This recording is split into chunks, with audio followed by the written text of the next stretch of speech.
अस्सलाम वालेकुम दोस्तों, मैं हूं मियां दाऊद। अरकान असम्बली जो सूबाई अरकान असम्बली हैं और कौमी अरकान असम्बली हैं, उनको तरक्याती फ़ंड्स देने के ऐलान का मामला जो है और उनकी लीगल हैसियत जो है वो आजकल बहुत ज़्यादा ज़ेर बहस है पाकिस्तान में, क्योंकि सेनेट इलेक्शन के करीब आते ही वज़ीर आज़म इमरान खान ने यह ऐलान किया कि जो अरकान कौमी असम्बली हैं और सूबाई असम्बली हैं उनको 5-5 करोड़ के तरक्याती फ़ंड्स जो हैं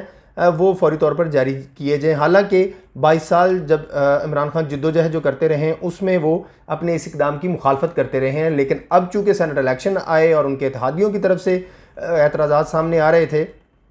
तो वज़ीर आज़म ने अपने अरकान असम्बली को जो है तरक्याती फ़ंड्स देने का ऐलान किया। जैसे ही ये ऐलान हुआ तो उससे अगले दिन सुप्रीम कोर्ट में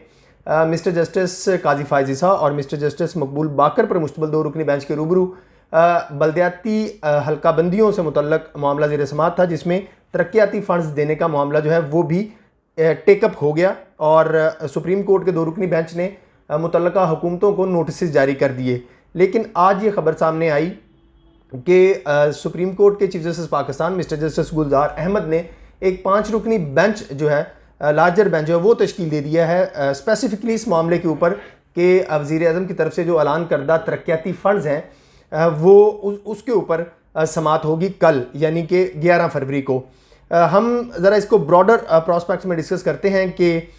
ये जो तरक्याती फ़ंड्स दिए जाते हैं अरकान असम्बली को, इनकी कानूनी हैसियत क्या है, इनकी आइनी हैसियत क्या है और इसके मुकामी हुकूमतों के ऊपर सेनेट इलेक्शन पर और नेशनल और कौमी असम्बली के और सूबाई असम्बली के जो हैं हल्के होते हैं उनके ऊपर क्या इम्पैक्ट होगा या इसका माजी में क्या रवायत रही है। हमारे साथ मौजूद हैं नौजवान आइनी माहर इमरान खान कलेर एडवोकेट, उनसे कुछ बात करते हैं। इमरान साहब, वज़ीर आज़म ने ऐलान किया है कि तरक्याती फ़ंड्स जो हैं वो अरकान कौमी असम्बली और सूबाई असम्बली को दिए जाएंगे, इसकी कानूनी हैसियत आपकी नज़र में क्या है? आइन कितनी इजाज़त देता है? देखिए, सबसे पहले तो शुक्रिया जी। आई थिंक उससे पहले कि हम इसकी आइनी और कानूनी हैसियत की तरफ जाएं, हमें पहले ये देखना होगा कि जिन मेंबरान को ये फ़ंड्स दिए जा रहे हैं बहैसियत कौमी असम्बली के मेंबरान और प्रोविंशियल असम्बली के मेंबरान, क्या उनका जो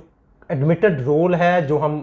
दुनिया में रोल है, जो हमारे इधर रोल है, क्या वो उनका ये फ़ंड्स की एलोकेशन और उसको आगे एक्सपेंडिचर करना क्या उनका रोल है या उनका काम लेजिस्लेशन है? ठीक, क्योंकि प्राइम मिनिस्टर साहब खुद भी इस बात के बहुत मरतबा वो पब्लिकली नाकद रहे हैं कि इनका काम लेजिस्लेशन करना है और इनको एक्सपेंडिचर तो दे जाते हैं, जो इनको फंड्स दिए जाते हैं, ये बुनियादी तौर पे उस जो उनका डिफाइंड रोल है उसकी वायलेशन है और इसलिए उनको ये फ़ंड्स नहीं देनी चाहिए, क्योंकि ये फ़ंड्स बुनियादी तौर पे मिसयूज़ होते हैं और करप्शन का बायस बनते हैं। और फिर अब अगर हम उसको मौजूदा कॉन्टेक्स्ट में देखें तो सेनेट इलेक्शन तो इसकी हैसियत और बहुत ज़्यादा इंपॉर्टेंट हो जाती है, क्योंकि देखें पाकिस्तान में इस वक्त मोस्ट ऑफ द जो कंट्री है उसमें जो लोकल बॉडीज़ इलेक्शन है अंडर द आर्टिकल 140A वो इस वक्त नहीं एग्जिस्ट कर रही, लोकल बॉडीज़ नहीं एग्जिस्ट कर रही। वो तो हुकूमत ऑर्डिनेंसेस के जरिए खत्म कर दी थी। जी बिल्कुल।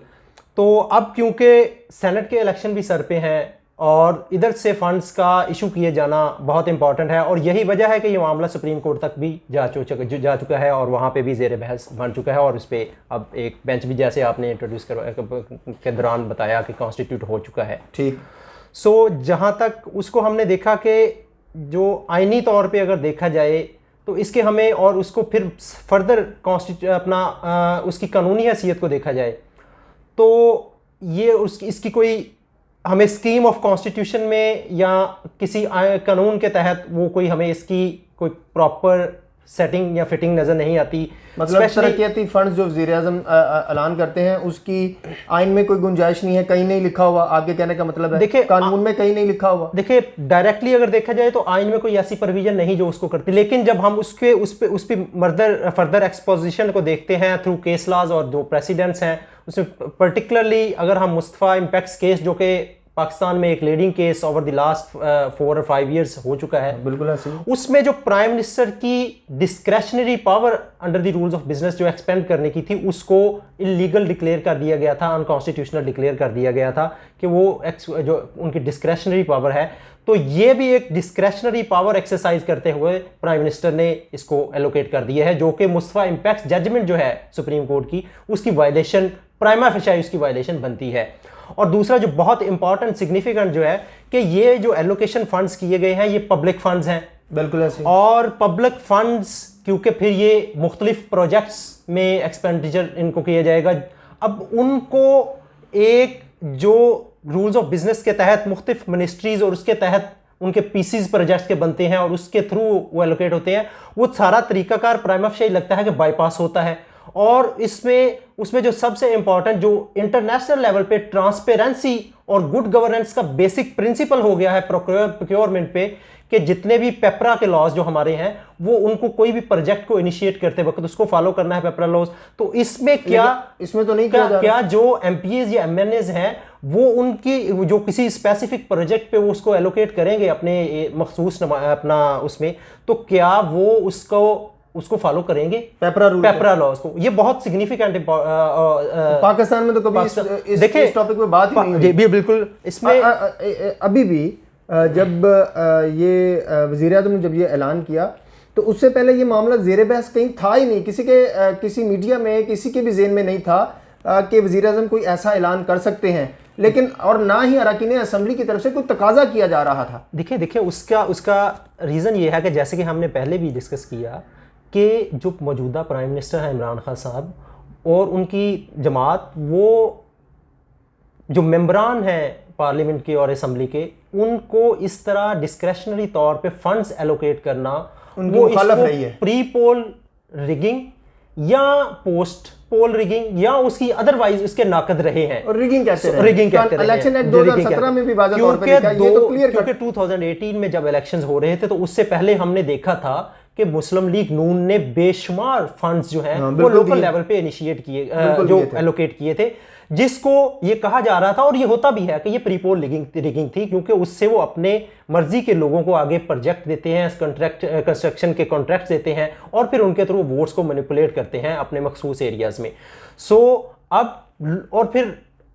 इसको अगर मिला के देखा जाए कि प्राइम मिनिस्टर साहब कहते थे कि हम लोकल बॉडीज का इलेक्शन लेके आएंगे। अब एक साइड पे तो लोकल बॉडीज के इलेक्शन को इल्तवा में डाला हुआ है, बजाय इसके 2.5 साल तकरीबन मुकम्मल होने के हैं। ऊपर से सेनेट के इलेक्शन जब आए तो उससे पहले उन मेंबरान को जिनके वोट्स लेने हैं, तो क्या ये इंडिकेट नहीं करता कि ये बेसिकली गवर्नमेंट ने डायरेक्टली उनके इलेक्शंस को, उनके वोट्स को खरीद लिया है? बिल्कुल ऐसे ही। एक और फिर और इससे ज्यादा इंपॉर्टेंट कि एक साइड पे सुप्रीम कोर्ट में आप रेफरेंस दायर कर रहे हैं कि इसको ओपन बैलेट किया जाए, सीक्रेट बैलेट की बजाय, ताकि हम इसको जो ट्रांसपेरेंट लेके आया जाए और हॉर्स ट्रेडिंग खत्म किया जाए। लेकिन आप अगर दूसरी साइड पे आप उसके अदर वे अगर इसको देखा जाए इसी कॉन्टेक्स्ट में, तो आप 5-5 करोड़ पे देके आप अपने उस प्रिंसिपल की, और सबसे बड़ी बात कि 5 करोड़ रुपया जो है वो पब्लिक फंड से दिया जा रहा है, ये भी नहीं कि जमात अपनी जेब में से दे रही है। वही मैं अर्ज कर रहा हूं कि ये जो क्योंकि पब्लिक फंड से दिए जा रहे हैं तो ये बहुत इंपॉर्टेंट है कि इसको मुस्तफा इंपैक्ट जजमेंट की रोशनी में देखा जाए, और दूसरा ये कि इसको जो पेपरा लॉज हैं उसको भी देखा जाए कि क्या इन जो 5-5 करोड़ पे जो उनको एलोकेट किए जा रहे हैं, जो इसको इम्प्लीमेंट करते वक्त उनको उसमें एक्सपेंडिचर करते वक्त वो पेपरा लॉज को फॉलो किया जाएगा, क्योंकि पाकिस्तान गुड गवर्नेंस का एक बेसिक प्रिंसिपल है, ट्रांसपेरेंसी का बेसिक प्रिंसिपल में, ये सिर्फ लॉ नहीं है। अब तो ट्रांसपेरेंसी की रिपोर्ट आई है, पाकिस्तान में करप्शन का इंडेक्स भी बहुत ज्यादा बढ़ गया। हाँ, वो तो शायद ये उसमें ऐड ही करेगा। अच्छा इमरान साहब, ये एक थोड़ी सी वजाहत, इसको सम अप करते हैं। अब सुप्रीम कोर्ट ने 5 रुकनी लार्जर बेंच बना दिया। कुछ चीज़ें ना गुज़श्ता 10-15 दिन से 20 दिन से ना गैर मामूली हो रही हैं सुप्रीम कोर्ट के लेवल पे। गो के उनकी नीयत अच्छी है और यकीनन आइन और कानून की बालादस्ती के मुताबिक ही फैसला होगा। एक तरफ ये सेनेट इलेक्शन वाला मामला सदारती रेफरेंस सुन रही है सुप्रीम कोर्ट, और फिर अचानक से सुप्रीम कोर्ट ने एक 5 रुकनी बेंच जो है वो फार्मूलेट कर दिया है। चीफ जस्टिस पाकिस्तान उसको हेड कर रहे हैं, मिस्टर जस्टिस मुशीर आलम उसमें उसका हिस्सा है, मिस्टर जस्टिस उमर अता बंदयाल जो अपकमिंग चीफ जस्टिस हैं और मिस्टर जस्टिस काजी फायज़ ईसा और मिस्टर जस्टिस इजाजुल हसन, ये दोनों भी अपकमिंग चीफ जस्टिस हैं, वो इस मामले को टेकअप करेंगे कि वज़ीर आज़म ने जो तरक्याती फ़ंड्स का ऐलान किया है वो दुरुस्त है या नहीं दुरुस्त है। तो आप क्या समझते हैं कि इसमें क्या सुप्रीम कोर्ट को व्यू लेना चाहिए? ये जो आप बातें कर रहे हैं पेपरा रूल्स की और मुस्तफ़ा इम्पैक्ट्स की, इसको देखना चाहिए सुप्रीम कोर्ट को? देखिए, मामला क्योंकि सब जुडिस है तो उस पर कोई ओपिनियन या कोई उस तरह तो बात की नहीं जा सकती, लेकिन मेरे ख्याल में क्योंकि मुअज़्ज़ज़ जज साहिबान उस पर मुझसे ज़्यादा बेहतर पोजीशन पे या नॉलेज है उनके पास, वो सारा जानते हैं, वो ऑब्वियसली वो भी इससे बड़े कंसर्न होंगे क्योंकि they are considered to be guardian of the constitution. तो उस कॉन्टेक्स्ट में अगर देखें तो वो डेफिनेटली वो इन चीज़ों को देखेंगे, बल्कि इससे लार्जर पर्सपेक्टिव में उन्होंने, और हमने ओवर द ईयर्स देखा है कि इनमें से पर्टिकुलरली जस्टिस काजी फायज़ ईसा साहब वो कॉन्स्टिट्यूशनल मैटर्स में, इस तरह के मैटर्स में बड़े पर्टिकुलर क्वेश्चन रेज करते हैं और फिर उन पे उनकी जजमेंट्स भी आती हैं। लेकिन जहाँ पर तक रीफार्मुलेशन या रिकॉन्स्टिट्यूशन ऑफ बेंचेस का तल्लक है तो उस पर आई थिंक इससे पहले भी एक बड़ा हमारी कॉन्स्टिट्यूशनल हिस्ट्री में एक बड़ा इंपॉर्टेंट हम रिसेंट हिस्ट्री में हमने देख चुके हैं कि पेशावर हाई कोर्ट में एक केस, कुछ cases supreme court Peshawar I think 2017 में चीफ जस्टिस साकिब निसार साहब थे, उस वक्त ये बहुत ज़्यादा एक कंट्रोवर्सी इमर्ज की, जिसमें क्योंकि उस वक्त जो बेंच के मेंबरान में से चीफ जस्टिस साकिब निसार साहब के साथ honourable mister justice Syed Mansoor Ali Shah साहब थे और justice honourable mister justice Qazi Faez Isa साहब थे। तो उसके दौरान जब जस्टिस काजी फायज़ ईसा साहब ने 184 सब आर्टिकल 3 के स्कोप और उसके बारे में पर्टिकुलर कॉन्स्टिट्यूशनल क्वेश्चन को रेज किया और उस वक्त के एडवोकेट जनरल साहब को कहा कि आप इस प्रोविजन को पढ़ें, तो उस वक्त के chief justice mister justice Saqib Nisar साहब ने उसी वक्त ये कहा कि जी हम इस बेंच को रिकॉन्स्टिट्यूट कर रहे हैं, इस बेंच को हम तोड़ रहे हैं, जिसकी वजह से ये कंट्रोवर्सी बड़ी अराइज हुई। फिर उसके बाद जस्टिस काजी ईसा साहब ने उस पर जो अपना एक नोट दिया जिसमें उन्होंने 144 सब आर्टिकल 3 की जो स्कोप है उसका दायराकार है और किन किन उन्होंने उसमें उसको कहा कि इसके स्कोप को हमें वंस फॉर ऑल हमें डिटरमिन करने की ज़रूरत है, क्योंकि ये इसको at the personal whims and discretion पे नहीं छोड़ा जा सकता। उन्होंने बड़े पर्टिनेंट क्वेश्चन रेज किए। फिर उसी दिन बेंच रिकॉन्स्टिट्यूट हुआ और जस्टिस चीफ जस्टिस साहब और जस्टिस सैयद मंसूर अली शाह साहब ने बाकी मांदा केसेस जो थे उनको टेकअप किया, but subsequently justice Mansoor Ali Shah साहब का जो इस पे अपना जजमेंट थी उन्होंने इसको बहुत एक और उन्होंने साइन नहीं किए थे, उस दिन उन्होंने साइन नहीं किए थे जो केसेस थे बिल्कुल। फिर उन्होंने अपना जो 1 जनवरी 2019 में अपना जो चीफ जस्टिस साकिब निसार साहब की रिटायरमेंट से कुछ दिन पहले जो अपना जजमेंट प्रोनाउंस की, जो ऑर्डर प्रोनाउंस किया, उसमें उन्होंने इसको उस बड़े एग्जॉस्टिव मैनर से इसको देखा और उसको डिस्कस किया कि मैंने क्यों इसको मैं वेट करता रहा कि मुझे चीफ जस्टिस साहब की तरफ से कोई ऑर्डर आए कॉन्स्टिट्यूशन पे। फिर उन्होंने कहा कि रिकॉन्स्टिट्यूशन की पावर इस तरह चीफ जस्टिस साहब के पास नहीं है और मैं उससे इख्तलाफ करता हूँ, और वो सारा उन्होंने फिर इंडिपेंडेंस ऑफ जुडिशरी के कॉन्टेक्स्ट में देखा। अब ये बात ना डिस्कस हो रही है जी, अब ये बात डिस्कस हो रही है। नो डाउट सुप्रीम कोर्ट का जो भी फैसला होगा वो सर आंखों पे बेहतर होगा, मुल्क की बेहतरी के लिए ही होगा। ये मामला जो है तरक्याती फ़ंड्स देने का, इसका मामला मिस्टर जस्टिस काजी फायज़ ईसा और मिस्टर जस्टिस मकबूल बाकर पर मुश्तमिल 2 रुकनी बेंच ने इसको लिया था, क्योंकि वो बल्दियाती इलेक्शन वाला मैटर जो है वो सुन रहे थे और वहाँ पर ये मामला सब जुडिस था। तो उसके बाद अब ये नया बेंच जो है वो बनाएगा। अभी तो कल इसकी हेयरिंग है, देखते हैं क्या बनेगा। लेकिन सुप्रीम कोर्ट क्या इस साइड के ऊपर जा सकती है as per available constitutional scheme, history और जो मुल्क की सूरत हाल बनी पड़ी है, कि वो इसको एग्री कर जाए कि जो वज़ीर आज़म है उन्होंने दुरुस्त ऐलान किया है तरक्याती फ़ंड्स देने का, या वो कोई अपनी एक जजमेंट देंगे? देखिए, इसको प्रीएम्प्टिवली प्रिडिक्ट तो नहीं किया जा सकता कुछ, क्योंकि ऑब्वियसली ये इम्पॉर्टेंट कॉन्स्टिट्यूशनल क्वेश्चन है, उस पे जो इस पे जजमेंट जो आएगी वो बहुत सिग्निफिकेंट होगी। पॉलिटिकल इकोनॉमी, पॉलिटिकल हिस्ट्री और गुड गवर्नेंस पर्टिकुलरली जो पाकिस्तान में है कि जो डिस्क्रेशनरी एलोकेशन ऑफ फंड्स है उस पे जो दो इससे पहले जजमेंट जो है वो है, लेकिन पर्टिकुलरली इस रेफरेंस में कि ये जो एलोकेशन ऑफ फंड्स है, पर्टिकुलरली जब भी कोई इलेक्शन आता है, चाहे वो लोकल गवर्नमेंट का हो, वो प्रोविंशियल असम्बलीज का हो, या जनरल इलेक्शन जिसे हम कहते हैं वो हो, या जैसे ये कि सेनेट के इलेक्शंस हैं, उससे कुछ अर्सा पहले ही ये allocation of funds to the members of the parliaments ये क्यों किए जाते हैं? क्या उससे अदरवाइज वो अपने इलेक्टेड जो कॉन्स्टिट्यूएंसीज हैं उसके इलेक्टेड रिप्रेजेंटेटिव नहीं बनते, वो नहीं रहते? क्या उस वक्त उनको उन एरियाज को इसकी फंड्स की जो डेवलपमेंट की जरूरत नहीं होती? तो आपकी राय में ये सारे और फिर सुप्रीम कोर्ट सेटल करेगी? फिर बहुत इंपॉर्टेंट क्वेश्चन होगा कि ये जो एलोकेशन ऑफ फंड्स है ये अब किन मेंबरान्स को, क्या डिस्क्रिमिनेटरी मैनर में जो ट्रेशरी बेंचेस के मेंबरान हैं अब क्या आप उनको ही देंगे, या अपोजिशन जो है उनके जो मेंबर्स हैं, उनके जो पार्टीज हैं, उनके मेंबर्स का भी जो ये राइट है कि वो भी अपने अपने एरियाज में, या फिर क्या वो जो अगर किसी कॉन्स्टिट्यूएंसी ने किसी अपोजिशन पार्टी से अपने नुमाइंदे को इलेक्ट किया है तो क्या वो गवर्नमेंट के जो एलोकेशन ऑफ फंड्स है उसमें उस कॉन्स्टिट्यूएंसी का हिस्सा नहीं रहता उसके फंड्स के एलोकेशन में? ये बड़े इंपॉर्टेंट क्वेश्चन होंगे कि क्या इसकी फिर फेयर एंड ट्रांसपेरेशन, अगर फॉर इंस्टेंस अगर supreme court for the sake of argument इस कंक्लूजन पे पहुंचती भी है कि जी ये एलोकेशन ऑफ फंड्स है, ये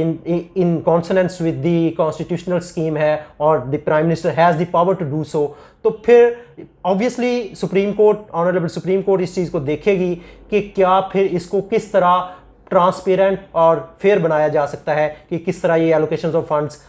the member of the treasury bench और अपोजिशन उनको इक्वली डिस्ट्रीब्यूट, ताकि जो अपोजिशन और गवर्नमेंट की आपस में अगर कोई है तो उससे पर्टिकुलर कॉन्स्टिट्यूएंसी के लोग को डिप्राइव ना रह जाए कि एक एरियाज में, या एक मिसाल के तौर पे देखिए हमारा पॉलिटिकल सेटअप ऐसा है कि सम टाइम नेशनल गवर्नमेंट मिसाल के तौर पे, और ऐसा होता रहा है कि ऐसी पार्टी नेशनल गवर्नमेंट कॉन्स्टिट्यूट कर सकती है जो कि किसी एक पर्टिकुलर सूबे से ही वो उसकी नुमाइंदगी आती है। मिसाल के तौर पे नून लीग ऐसी गवर्नमेंट बनाती रही जिसकी पंजाब के प्रोविंस से ही, तो क्या फिर जो बाकी 3 प्रोविंसेस के जो नुमाइंदगान ऊपर पहुंचे होंगे नेशनल असम्बली में, उनको तो फिर वो फंड्स नहीं मिलेंगे, तो फिर इससे क्या बाकी जो 3 प्रोविंसेस हैं उनमें फिर सेंस ऑफ डिप्राविटी या सेंस ऑफ जो महरूमी का एहसास है, क्या वो मजीद पर्टिकुलरली बलूचिस्तान जैसे सूबे हैं उनमें वो एहसास महरूमी ज़्यादा शिद्दत से फील नहीं किया जाएगा कि हमको ये दोबारा? और फिर देखें कि अब ये जो सेनेट के इलेक्शंस हो रहे हैं तो ये तो फिर वैसे भी जो कॉन्स्टिट्यूशनल पैरिटी है, जो प्रोविंशियल पैरिटी है कि इसमें सीटों की एलोकेशन जो है वो अपार्ट फ्रॉम द पॉपुलेशन का जो एंगल था जिसमें नेशनल असेंबली कॉन्स्टिट्यूट होती है, उसको काउंटर करने के लिए कॉन्स्टिट्यूशनल सेटअप में सेनेट का इलेक्शन होते हैं कि ये तमाम सूबों को बराबर की नुमाइंदगी दी जाती है। तो अगर इसमें भी वो चीज़ें ये आ जाती हैं तो फिर वो आई थिंक वो कॉन्स्टिट्यूशनल स्कीम सेटअप होने का जो स्कीम है उसको डैमेज होने का भी खदशा है। तो ये बड़ा इंपॉर्टेंट क्वेश्चन है कॉन्स्टिट्यूशनल जो ऑब्वियसली सुप्रीम कोर्ट इसमें देख रही होगी। जी दोस्तों, आपने गुफ्तगू सुनी। सुप्रीम कोर्ट का 5 रुकनी लार्जर बेंच जो है वो सुबह वज़ीर आज़म की तरफ से ऐलान करदा तरक्याती फ़ंड्स जो उन्होंने अराकीन असम्बली को देने का ऐलान किया था उसके क्वेश्चन को देखेगा, लेकिन उसके साथ साथ सुप्रीम कोर्ट के इस मुअज़्ज़ज़ बेंच को वो तमाम जो सवालात हैं और जो इश्यूज़ हैं और जो निशानदेही इस लॉ के ज़रिए की गई है उसको भी देखना चाहिए, क्योंकि ये पब्लिक फ़ंड्स हैं। इसकी जो डिस्ट्रीब्यूशन है वो बड़ी मेरिट के ऊपर होनी चाहिए और पूरे सूबे, तमाम शहर, हर गली मोहल्ला जो है वहाँ तक इन तरक्याती फ़ंड्स को जाना चाहिए अगर ये मेरिट के ऊपर डिस्ट्रीब्यूट होते हैं। और अगर सुप्रीम कोर्ट कोई अदरवाइज़ डिसीजन देती है कि वज़ीर आज़म का ये इस्तेहकाक नहीं है तो फिर ये हुकूमत के लिए एक बहुत बड़ा सेटबैक होगा, हुकूमत को बहुत ज़्यादा शर्मिंदगी का सामना जो है वो उठाना पड़ेगा। अगले व्लॉग तक के लिए इजाज़त दीजिए। अल्लाह हाफ़िज़।